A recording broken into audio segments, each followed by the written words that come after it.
beyond the very strong ideological views that can be present on that issue, how is that something you plan to address? Well, I don't have a plan at the moment. I was asked about that already a couple of times during these first couple of months about the LGBT issue. What do you want to say? And I recall something that a cardinal from the eastern part of the world said to me something before I was Pope about the Western world is fixated, obsessed with sexuality, so that a person's identity for some people it's all about sexual identity, and for many people in other parts of the world, that's not a primary issue in terms of how we should deal with one another. So that's, I confess that's on the back of my mind, because as was seen at the Synod, any issue dealing with the LGBTQ kinds of questions, that also is highly polarizing within the church. And for now, because of what I've already tried to demonstrate and live out in terms of my understanding of being Pope at this time in history, I'm trying not to continue to polarize, promote polarization in the church.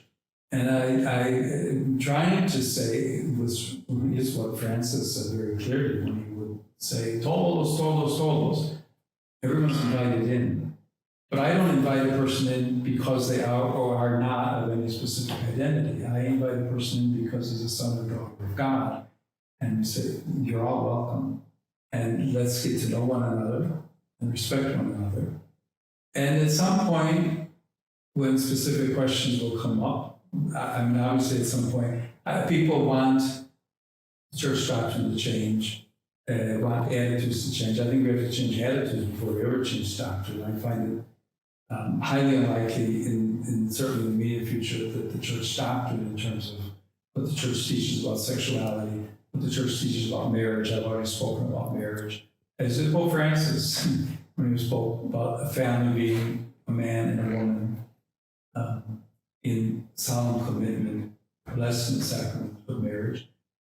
But even to say that, I understand that some people will take badly. And you know, in Northern Europe, they are already publishing rituals of blessing people who love one another, is the way they express it. And which goes specifically against the document that Pope Francis approved, fiducia supplicans, which basically says, of course we can bless all people, but it doesn't look for a way of ritualizing some kind of blessing, because that's not what the church teaches. It doesn't mean those people are bad people. But I think it's very important, again, to understand how to accept others who are different than we are, how to accept people who make choices in their life and to respect them.